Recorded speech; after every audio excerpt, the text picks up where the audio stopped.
il opère via 3 grands pôles, le pôle santé, le pôle éducation, le pôle formation et insertion professionnelle. Notre mission est d'accompagner des personnes en situation précaire en général, soit des bébés, soit des enfants, soit des jeunes, soit des adultes. L'Orge Joyeuse, dans le cadre de son partenariat en 2006 avec Planning Finance, a développé un dispositif d'insertion professionnelle qui est la COAP, la cellule d'orientation et d'insertion professionnelle.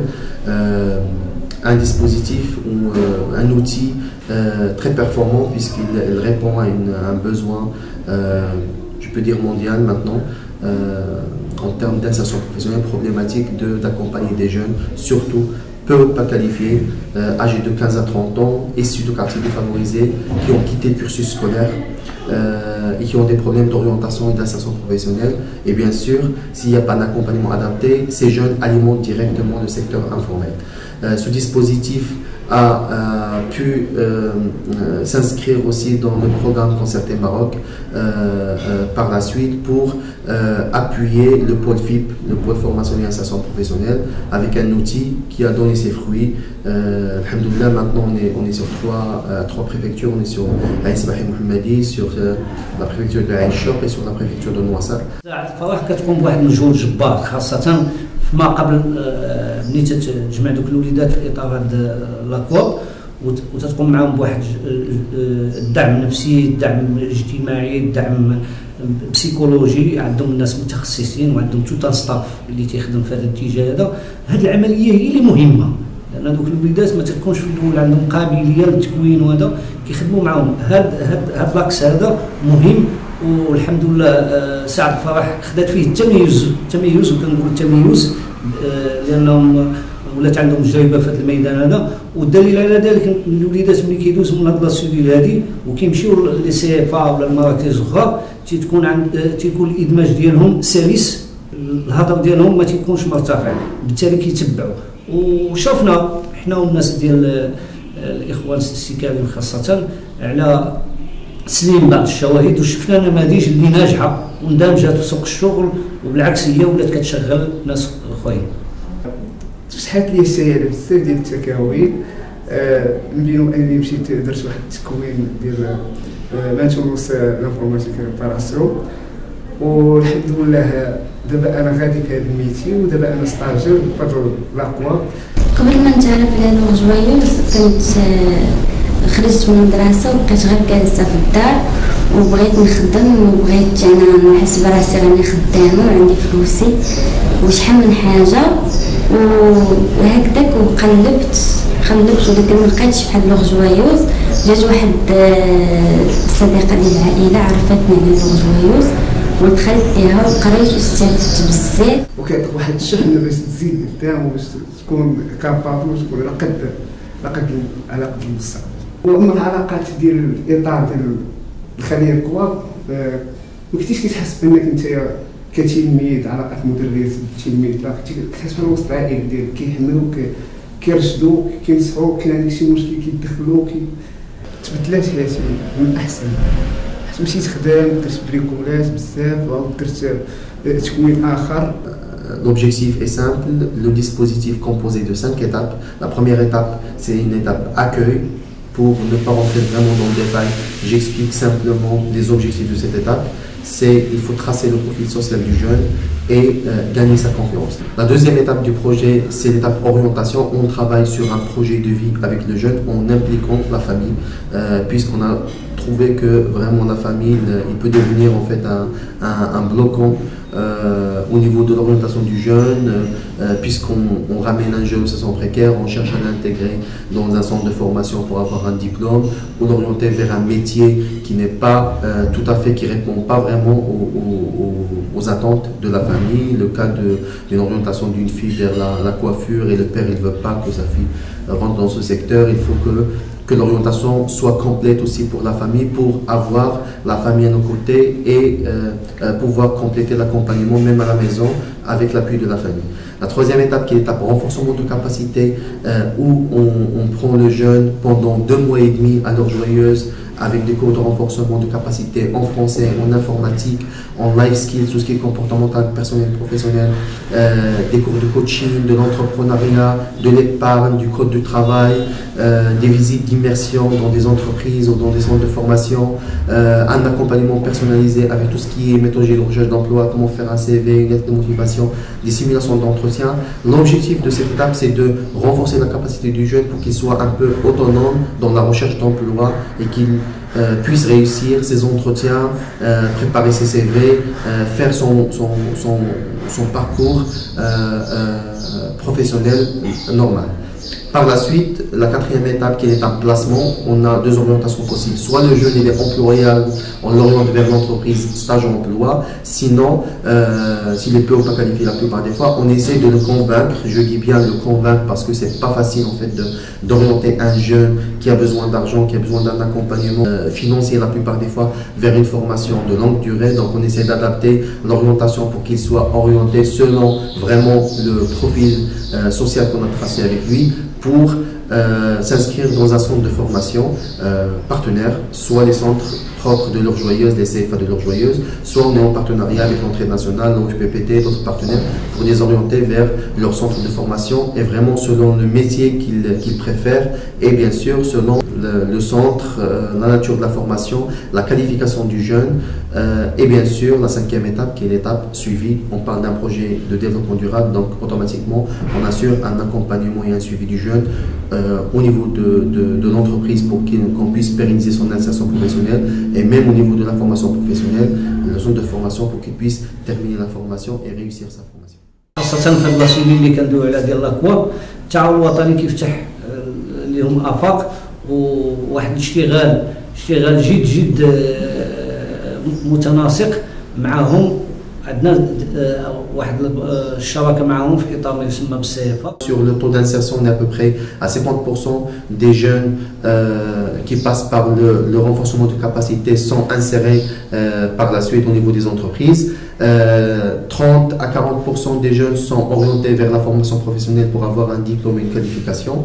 Et le reste, ils sont soit en cours du dispositif d'insertion professionnelle, c'est-à-dire dans le parcours de la COAP, sinon ils sont dans la recherche d'emploi, toujours dans le processus de recherche d'emploi.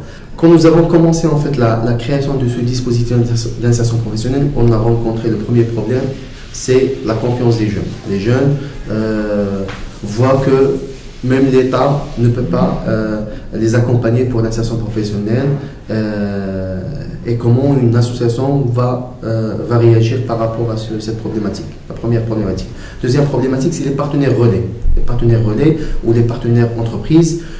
Comment faire confiance à une association qui travaille sur l'insertion professionnelle.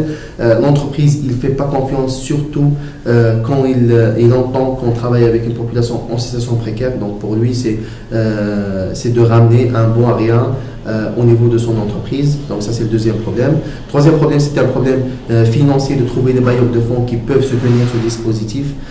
Donc tout ça, on a pu les résoudre avec de l'impact sur la population, des résultats qu'on a pu avoir avec nos jeunes et de communiquer sur ces résultats, sur cet impact pour pouvoir montrer aux différents partenaires, aux différents intervenants dans la vie professionnelle en fait, des gens qu'il existe un dispositif qui est professionnel et qui est important pour une orientation correcte des jeunes vers le marché du travail.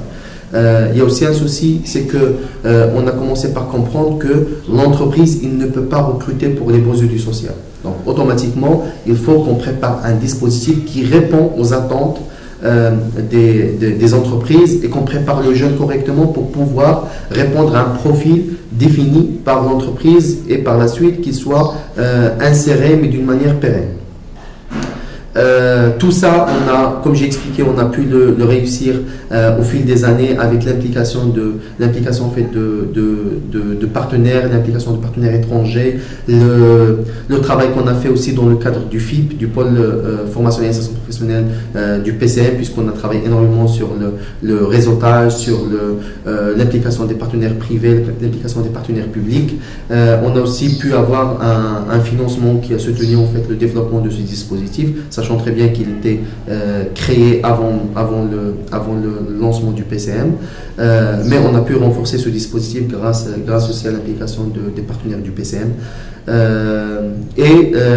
L'autre difficulté, c'est la formation du personnel. Le personnel, il n'avait pas une formation adaptée pour accompagner vers l'insertion professionnelle, donc on était obligé de monter cette problématique grâce à l'implication de différents partenaires pour créer des modules adaptés à cette problématique.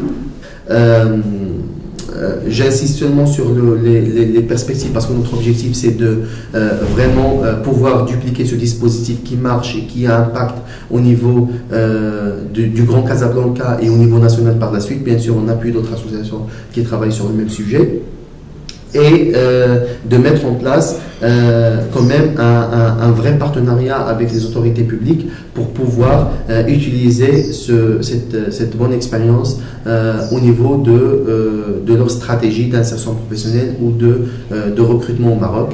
Et on travaille sur ce volet en fait avec plusieurs partenaires. L'AQUAP, avant qu'il soit dupliqué sur d'autres régions, on est passé par un audit du projet pour savoir, qui a montré que c'est un projet à impact, un projet fiable, un projet qui répond aux attentes des jeunes et aux attentes du Maroc en termes d'insertion professionnelle et en termes de nature des bénéficiaires. Il a été par la suite labellisé par le cabinet Vigio, le cabinet international Vigio, comme étant un dispositif à impact, d'où la certification de l'Or Joyeuse comme étant association responsable, qui est la première association responsable au Maroc. Maintenant, il y a d'autres associations partenaires qui sont aussi labellisées par ce cabinet, cette agence de notation. Et dans l'objectif des perspectives et de l'extension en fait, de ce dispositif, on cherche à toucher d'autres préfectures. Pour parler aussi de l'impact, on a lancé une étude d'impact auprès de nos partenaires, soit les jeunes, soit les entreprises privées, soit les entreprises publiques, soit les partenaires publics, soit les bailleurs de fonds. Une étude qui était générale, gérée par un cabinet spécialisé dans les études d'impact, qui a montré que quand même tous nos partenaires sont satisfaits de la qualité des jeunes orientés vers les entreprises, qu'on communique assez sur ce dispositif, qu'il y a vraiment un impact, tout le monde est assez confiant de l'impact de ce dispositif. Grâce à ça, on a pu mobiliser d'autres partenaires, on a pu montrer que le partenariat est important pour le développement de ce dispositif. On a montré aussi que les jeunes, grâce à ce dispositif, ont un accompagnement personnalisé qui répond vraiment à leurs attentes et qui ont pu sortir de leur situation socio-économique précaire, que l'Or Joyeuse, grâce à ce dispositif et grâce à cette étude, les résultats de l'étude et les résultats de la duplicabilité et du label qu'on a eu grâce à ce projet, qui est pour nous en fait un projet phare de l'association L'Or Joyeuse et qui peut être les 50 ans à venir de l'association, puisque c'est vraiment le nerf de guerre en fait du Maroc maintenant, c'est l'insertion professionnelle, et surtout une insertion professionnelle qui n'est pas normale, puisqu'on travaille avec une population qui ne répond pas aux attentes, aux exigences de, par exemple, l'ANAPEC qui travaille aussi sur l'insertion professionnelle, sur d'autres dispositifs qui existent, mais qui répond à des jeunes qui ont des diplômes, qui ont une qualification. Là, c'est vraiment, on est en face de jeunes qui n'ont pas de qualification, qui alimentent directement l'informel. Donc aussi, il y a un impact sur l'économie du pays, in fine, pour pouvoir insérer tout le monde, les sensibiliser sur la sécurité, c'est quoi une sécurité sociale, c'est quoi un travail sur toute l'année, c'est quoi éviter la saisonnalité, éviter de travailler en black, etc. Tous ces termes, on essaie de les retravailler avec les jeunes et les sensibiliser sur